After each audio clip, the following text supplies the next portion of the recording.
Pues ya estamos de nuevo en Democracia en Pantalla. Es un placer que nos acompañen este espacio destinado a la reflexión de los productos de la cultura popular a propósito de la democracia, la ciencia política y algunos otros temas que son interesantes y adyacentes a estos otros dos. Bueno, hoy nos acompaña y tengo el gusto de presentarles a Jessica Torres, perdón, estoy desde que estábamos fuera de cámaras con que Erika, es Jessica Torres.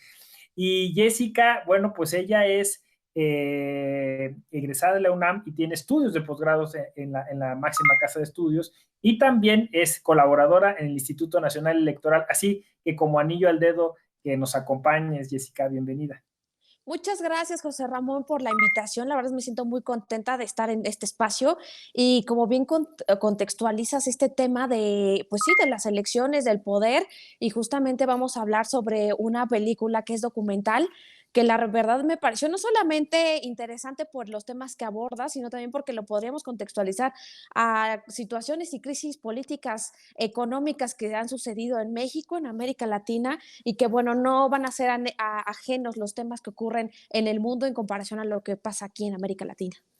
Así es, vamos a hablar de Los Cleptócratas, que es un documental del 2018, pues como tú bien lo mencionas, me parece que ya es una cuestión que no podemos deslindar, ¿no? El dinero y las elecciones, lo hemos visto en las últimas elecciones en todo el mundo y, bueno, incluso en nuestro país, el tema de la fiscalización, ¿no? Que tanto le gusta a los electoralistas y esta no es la excepción, es una trama interesantísima que conjuga estos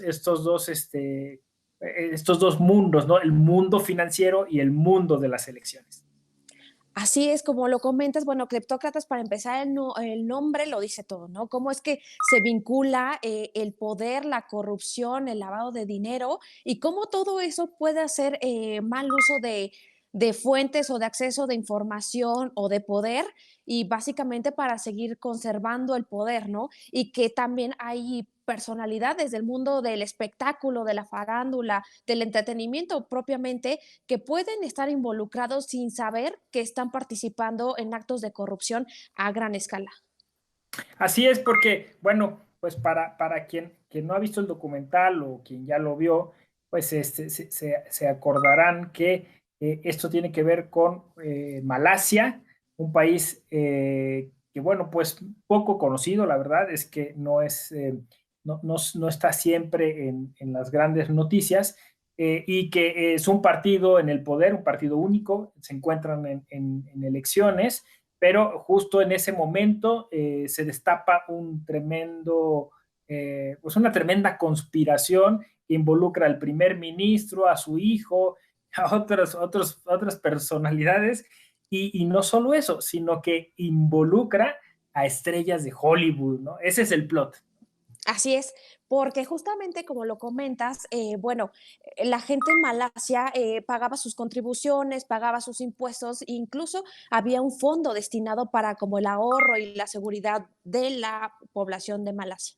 Entonces, en ese momento estaba como primer ministro Nayib Razak y que, pues bueno, este primer ministro llevaba en el poder y todo este contexto político y de grupo político llevaba en el poder 60 años. Entonces, se habían perpetuado por un gran periodo de tiempo, no habían dado oportunidad para que hubiera alternancia, o sea, modificación o participación política de otros partidos políticos o de oposición.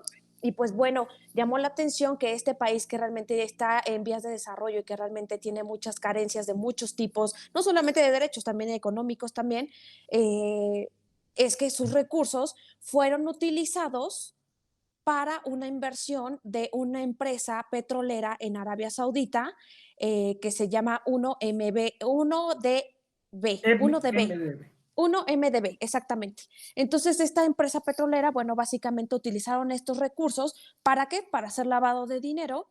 Y aquí, bueno, vino la participación de diversas entidades, no sé, también entidades también de otras partes del mundo. Por ejemplo, este dinero de Malasia fue utilizado para financiar, como bien dices, una película de Hollywood que todo el mundo la conoce, El Lobo de Wall Street, ¿no? en donde participa Robert De Niro, Leonardo DiCaprio, hay actores de primer nivel, y realmente toda esta película fue financiada precisamente a través de los recursos de esta empresa que realmente utilizaba los recursos de las personas en Malasia. Y esto fue un caos porque, bueno, parte de lo que se recaudó o parte de los fondos que se pudieron recibir de lo que se había ganado del Lobo del Wall Street fueron depositados al entonces primer ministro de Malasia en el año 2013, que era cuando él estaba como candidato para otra vez reelegirse, no obstante que ya llevaban 60 años en el poder, bueno, querían volver a reelegirse,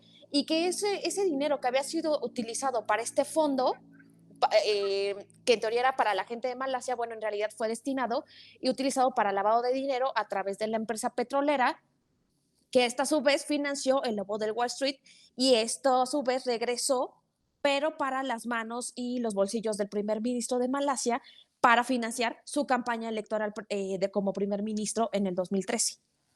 Exacto, así es como lo cuentas, y así es como llegó, digamos, a las primeras planas de muchos, de muchos periódicos y a muchos noticieros, porque cuando en 2019 se descubre esta tremenda trama de lavado de dinero, pues resulta que efectivamente DiCaprio había recibido, creo que bueno, regalos de uno de estos malasios, que es Yolo, exacto Yo cómo se lo, pronunciará, Yolo, por casi 200 millones de dólares, ¿no? Entre los cuales me sorprendió estos datos, ¿no? Estaba el Oscar que le habían dado a Marlon Brandon por La Ley del Silencio, que la tenía Yolo, un Monet y un Van Gogh, o sea, una cosa así loquísima. así es. Así es, pues le obsequió Yolo, exactamente esta persona que había sido el vínculo para hacer todas estas corruptelas a gran escala, porque bueno, no solamente estaban involucradas las personas de Arabia Saudita o de Malasia o algunos estadounidenses, también había personas de Londres, de realeza británica, etcétera. Entonces, como bien dices, bueno, hasta Leonardo DiCaprio llegó a recibir pinturas de Picasso también, incluso, o a actrices o a modelos de Victoria's Secret les llegó a regalar Yolo, que era esta persona como que fungía como vínculo para estos actos de corrupción, joyas de millones, balas en millones de dólares, y que bueno, al final del día, estos como regalos excesivos habían sido devueltos y habían sido incautados por parte de las autoridades que habían estado investigando sobre estos actos ilícitos, y bueno, al final del día, todos se... Sí, todos expusieron que no conocían, que desconocían todo lo que había sucedido respecto del lavado de dinero, la empresa 1MDB, y pues también que desconocían que este dinero venía de recursos ilícitos. Pero bueno, en este documental también se expone cómo diversos investigadores y periodistas, no solamente de Malasia, sino de diversas partes del mundo, empiezan a hacer una investigación de fondo, no solamente de las transacciones millonarias, sino también del uso de los bienes inmuebles. Cómo es que lo utilizaron los bienes inmuebles para poder maniobrar las grandes cantidades de dinero, y que bueno, en estos penthouse costosísimos hacían fiestas exorbitantes donde se gastaban miles de millones de dólares, y en los cuales estaban invitados como Kanye West, Britney Spears, Paris Hilton, etcétera, que Ajá. realmente eran excesivas, pero que de un día a otro desaparecía completamente. Vaya, todo estaba muy debajo de la mesa, no había evidencia de nada, pero este caso de cleptócratas me hizo también recordar un poco, José Ramón, el tema que hemos visto no solamente por el caso de 1MDB, ¿no? Que realmente es el caso que estuvo muy sonado en este proceso electoral en Malasia, pero me hizo recordar también un poco alguna Odebrecht, ¿no? situación, exactamente, Odebrecht. O sea, no quería irme tan lejos, pero la realidad es que sí dije, bueno, ¿en dónde hemos visto este lavado de dinero, este exceso de poder desmedido, estos fraudes, esta corrupción de altos niveles de poder, en donde compran a los altos servidores públicos quienes administran el Estado en donde se encuentren, y que, bueno, utilizan ese poder para otorgar concesiones, como fue en el caso de Odebrecht, que también, bueno, ha sido ha sido un acto de corrupción a nivel internacional que básicamente se centró en América Latina, pero bueno, no es ajeno el caso que se nos presenta de 1MDB, de la película y documental de cleptócratas, perdón, Vale. y que bueno, realmente no es un tema ajeno a nosotros, realmente lo hemos vivido y que estos actos de corrupción a la fecha siguen incidiendo mucho en los resultados electorales y en la inversión que realizan en las campañas de las mismas. Exacto. Hay una expresión, ¿no? En inglés, follow the money, donde, claro, de alguna forma hay como una especie de círculo vicioso, y cleptocracia va siendo ya una categoría terriblemente de nuestra contemporaneidad, de algunos gobiernos, en los cuales pues este círculo comienza así, ¿no? Como dices tú, utilizando el erario público, los fondos de ahorro, los fondos de pensión de los ciudadanos y las ciudadanas, generando estas maquinarias de lavado de dinero que pues se van triangulando hacia muchas otras naciones, vuelven para financiar las campañas, permiten que estos gobiernos se perpetúen, ya sea, pues, incluso a veces hasta permitiendo la alternancia o lo que sea, ¿no? Porque al final lo que un poco el documental demuestra es que se trata de élites, ¿no? O sea, ya no se trata ni siquiera de movimientos políticos específicos o de ideologías, sino se trata del dinero moviendo las voluntades políticas. Y por eso, pues, la categorización no puede ser más acertada, ¿no? Que cleptocracia, o sea, es decir, quien decide no son los ciudadanos, no son las instituciones, decide el dinero robado, literalmente. Sí, y que realmente es un dinero que es robado a la ciudadanía, invertido en su propio proceso electoral, en su propia democracia. Parece una ironía, pero es una forma de lavar dinero y que puede ser, vaya, que ha funcionado no solamente para el caso de Malasia, por ejemplo, también funcionó para el caso de Odebrecht para financiar las campañas electorales presidenciales de ese momento, que al final del día te das cuenta que coinciden no solamente en el modo de operar, sino también coinciden porque las altas esferas, cómo se desenvuelven y que el resultado de las investigaciones siempre están llenas de muchas anomalías, porque bueno, en el caso de Malasia, bueno, pues el fiscal que estaba investigando sobre el asunto y que al día siguiente iba a emitir una nota de la investigación, bueno, resulta que un día antes de emitir su certificado respecto del caso, renuncia. ¿Y qué es lo que vimos en el caso de Odebrecht? No recuerdo bien si fue en el 2018, en el 2020, perdón, cuando, bueno, el que estaba en el Instituto Nacional de Acceso a la Información pública en transparencia, que hubo un comisionado del INAI que, bueno, que lamentablemente se suicidó derivado de este caso de Odebrecht porque estaba encargado de hacer público la información que se había investigado respecto de este caso, ¿no? Y también lo que he visto en común denominador es que, bueno, el resultado de la investigación de Malasia fue que todos los involucrados desconocieron el tema, el responsable está prófugo de la justicia, no se ha encontrado y solamente incautan sus bienes, pero realmente no lo encuentran.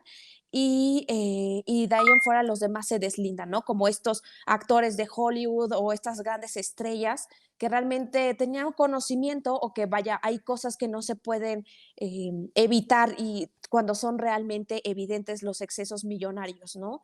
Entonces, es lo mismo que ocurrió en el Estado mexicano con el caso de Odebrecht, que bueno, también se siguió en todo lo que fue en Latinoamérica, estuvo en Perú, en Bolivia, estuvo en Brasil muy fuertemente también, en Venezuela, y que incluso, bueno, en Venezuela supimos que la autoridad judicial en Estados Unidos había ordenado una orden de aprehensión en contra de Nicolás Maduro, pero que bueno, por el contexto en el que se encontraba Venezuela en ese momento, democrático y social muy complicado en el país, bueno, fue que no se pudo hacer la detención, pero bueno, ahí está la orden todavía y que bueno, en el caso de México se siguen investigando, ¿no? Lo que eran los secretarios de Estado de ese sexenio que apenas acaba de terminar, bueno, no apenas, hace 3 años, pero realmente es un acontecimiento Sí. reciente, se podría considerar, y que bueno, el responsable, en este caso Loyo, y en este caso aparentemente Emilio Lozoya, bueno, realmente no se sabe a ciencia cierta qué es lo que vaya a pasar o cómo vaya a poder ser sancionado este tipo de actos en contra de la democracia y en contra de la estabilidad económica de la población.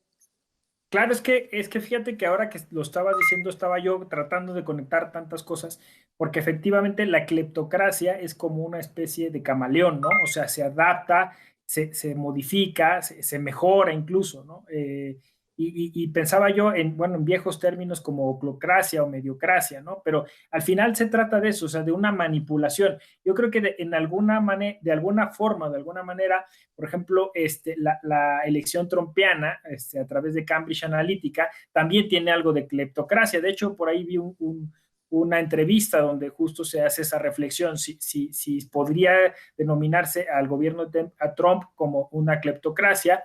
Por ejemplo, en ese mismo programa calificaban que Rusia era una cleptocracia, justo por eso, por la manipulación de fondos, por la corrupción que hay de por medio, y que una de las víctimas de la cleptocracia era la sociedad brasileña.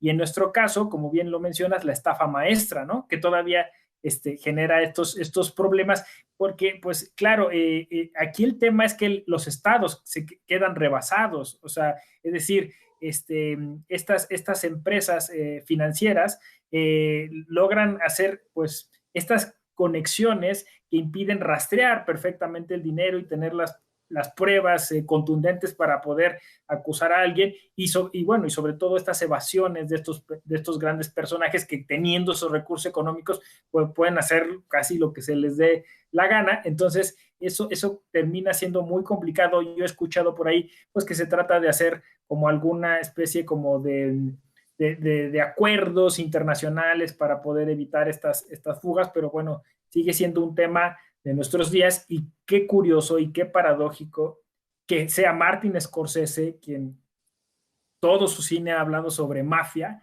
que ocurra esto en una de sus obras pues más conocidas y pareciera que claro, el making of, ¿no? El fuera de cámaras, fuera otra película o material para dar otra película y aquí justo da este pretexto para que los que dicen que la realidad supera la ficción tengan razón. Y realmente tiene razón, porque Martin Scorsese siempre ha hecho películas, como dices, con cierta trama y cierta tendencia a grandes estafas, a grandes fraudes, etcétera. Y curiosamente, bueno, no sé si haya sido incluso hasta planeado para que haya sido de momento a momento, pareciera que estaba el lobo del Wall Street viviendo la misma experiencia que lo que estaba pasando con la empresa 1MDB y que lo que estaba ocurriendo con Low Joke era la participación estelar de Leonardo DiCaprio, ¿no? Y bueno, también lo que comentas, por ejemplo, cómo es que intervienen en este uso de recursos públicos para los procesos electorales. Y bien lo comentabas en el caso de Estados Unidos, ¿no? Que realmente podría parecer un estado cleptócrata también, que realmente pueden utilizar los recursos públicos para destinarlos a los ejercicios democráticos. Y bueno, tan es así que en el periodo que estuvo presidiendo Donald Trump, bueno, hubo mucho eh, duda, desconocimiento si realmente las elecciones habían sido válidas y si realmente las elecciones en Estados Unidos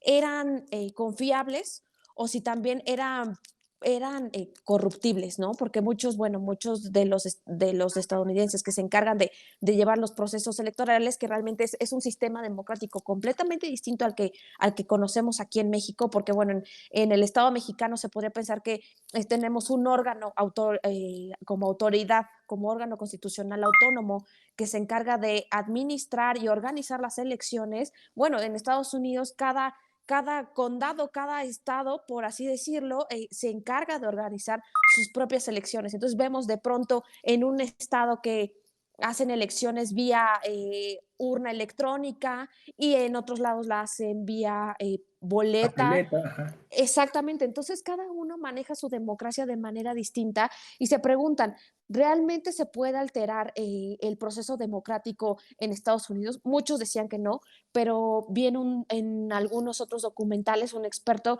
en informática que decía, absolutamente todo en este mundo se puede hackear, absolutamente todo, porque todo está hecho con una computadora y no hay computadora que no se pueda meter cualquier ser humano sí, a conocer su contenido, ¿no?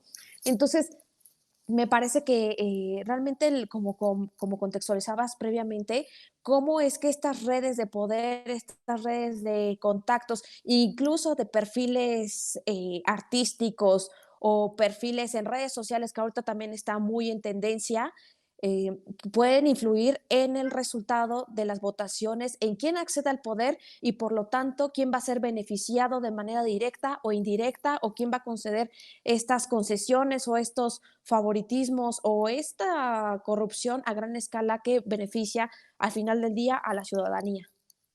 Sí, es que es justo como lo dices, el costo de la democracia y un poco jugando con las palabras, ¿no? O sea, es decir, a nosotros nos ha costado mucho porque, como bien lo mencionas, instituciones que pues se han fortalecido a lo largo de los años, que debemos cuidar, ¿no? Porque pues justo se encargan de verificar que haya, como se dice coloquialmente, piso parejo, que alguien que no meta más recursos y sobre todo recursos que no sean conocidas la fuente de donde vienen, ¿no? Entonces, es decir, que este costo de la democracia también se puede pervertir, ¿no? O sea, cuánto cuesta ganar una elección y pues, como bien lo señalaste, hay grupos, hay personas que no teniendo pues esa calidad moral para respetar la voluntad de las personas, pues tratan de invertir, digamos, en esas elecciones, ¿no? Y como dices, de eso no se salva ningún sistema, ni siquiera los Estados Unidos, ¿no?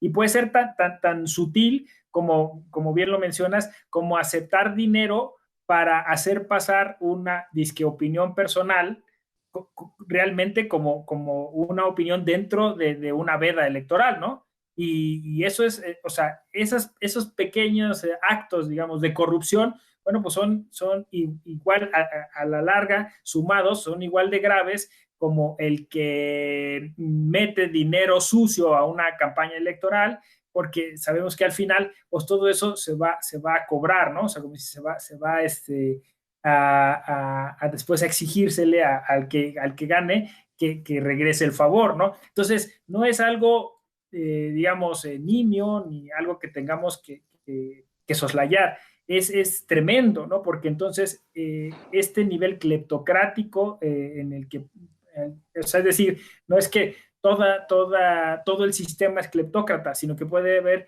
pequeños actos de cleptocracia. Y me parece que eso nos llevaría como a pensar en una cultura cívica más atenta, más exigente, ¿no? Y que no se dejara manipular y exacto, que no dejara comprar o vender su voluntad política por dinero, ¿no? Al final de cuentas es el dinero en pequeña o en grandísima escala.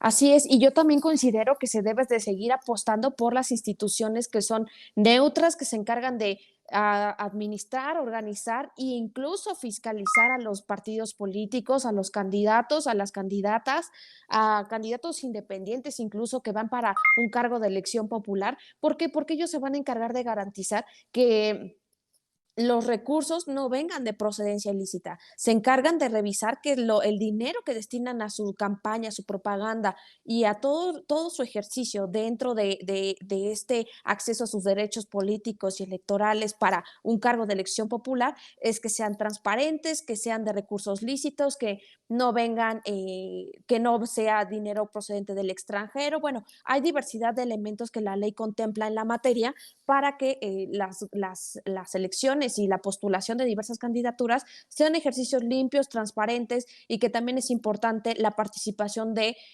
como en este caso de México, del Instituto Nacional Electoral, pero también me parece una falta de compromiso por parte de los partidos políticos, que bien, si bien todos tenemos claro que tienen el deseo o el interés de acceder a un cargo de poder, bueno, la realidad es que las sanciones me parece que deben ser reconsideradas, por ejemplo, en el caso de este partido político de color verde, que recientemente, bueno, pagó a diversos personas en redes Influencers. sociales, exactamente, los conocidos influencers que realmente tienen una proyección mediática en redes sociales y que realmente pueden manipular el resultado de la elección y que, bueno, este partido político justamente como lo comentaste, en la veda electoral, en donde ningún partido político puede hacer un llamamiento al voto, vaya, básicamente es un periodo de reflexión que se le da a la ciudadanía para que ellos elijan de manera libre, consciente y razonada para quién quieren otorgar su voto. ¿No? Sin embargo, vemos estos actos de los partidos políticos que no es la primera vez, también lo vimos en procesos electorales anteriores, cuando este mismo partido de color verde hizo lo mismo en el cine, en los bien llamados cine minutos, que antes de que comenzara la película, bueno, te encontrabas con propaganda de este tipo y eran personas del medio del espectáculo que hacían un llamamiento al voto en favor de este partido político o si bien no hacían un llamamiento expreso, externaban su inclinación y afiliación política hacia las posturas o posicionamientos o propuestas que tenía este partido, ¿no? Entonces, aquí podemos ver claramente que no es la primera vez que ocurre, que ha sido actos reincidentes y que me parece que igual en un primer momento estuvieron bien las sanciones que se impusieron, como las sanciones pecuniarias, las multas, etcétera, pero me parece que las sanciones deben irse atendiendo y actualizando de conformidad al dolo o a la intención de querer cometer esa falta, a que sabiendo que estaba en contra de la ley, aún así lo realizan y que también, bueno, no debemos dejar de lado que son personas que al final nos van a representar y que si son estas personas que no les interesa ni respetar la ley, ni cumplir con los periodos de veda electoral, de reflexión, que tiene que cumplir cualquier otro partido político, cualquier otro candidato, y que lo hacen de manera reincidente, bueno, no sé, igual y contemplar y realmente razonar si este tipo de perfiles vale la pena que sigan participando en accesos de espacio público. Justo es lo que yo te iba a decir. Te iba a decir que la mejor sanción y la más eficaz y la más efectiva es pues que como ciudadanos y ciudadanas dejemos de votar por esas opciones. O sea, es decir, al final, digo, puedes aumentar las sanciones a niveles máximos, pero siempre encuentran el modo, ¿no? De la argucia, el hueco, y entonces yo creo que la mejor sanción es esa, donde la ciudadanía dice no, o sea, cero tolerancia a la corrupción, ¿no? Si este partido, como dices tú, utilizó corruptelas para llegar al poder, no voy a votar, ¿no? Y ahorita estamos hablando de corruptelas en el uso de recursos públicos para las campañas, cuando no se debe hacer campaña, pero pues hay uso de recursos públicos durante toda, digamos, la vida de un partido político que pueden ser lacerantes para la democracia. Y por eso decía yo, son pequeños actos de cleptocracia, ¿no? A lo mejor no es que nuestro sistema sea cleptócrata, pero sí hay una cultura cleptócrata que no debemos permitir como ciudadanos. Y claro, están, como dices tú, las sanciones que la ley impone y las que el Tribunal Electoral también ha ido sumando a través de la jurisprudencia, ¿no? Porque estas argucias son tan sutiles que hay que estar viendo caso por caso cómo es que hacen, cómo es que alteran este modelo de comunicación política para sus intereses, cómo es que pues, encuentran esos pequeños huecos y no se trata de eso, se trata de tener los mejores institutos políticos posibles que estén pensando en maximizar la democracia a toda costa, ¿no? Y no al contrario, ¿no? No tratando de empeorarla a cada paso. Claro, y también me parece muy destacable lo que comentas, que no debemos dejar de lado que los partidos políticos viven, existen y sobreviven y subsisten por el presupuesto que ellos tienen asignados, que realmente es recursos públicos. Son recursos públicos que vienen de la ciudadanía, del pago de impuestos, y realmente de ese pago de impuestos es que el Congreso les otorga un presupuesto para que los partidos políticos puedan destinarlo a sus actividades ordinarias y actividades extraordinarias. Entonces me parece muy lamentable que el recurso que es de la ciudadanía, que es con el esfuerzo de millones de mexicanos, sea destinado para el pago de influencers por espacios mediáticos de muy poco tiempo, que realmente no están 100% fiscalizados, para hacer un llamamiento al voto y que son campañas publicitarias que ellos pagan millonarias. Entonces, hay que realmente razonar si esos millones que destinan para este tipo de campañas eh, son son proporcionales, ¿no?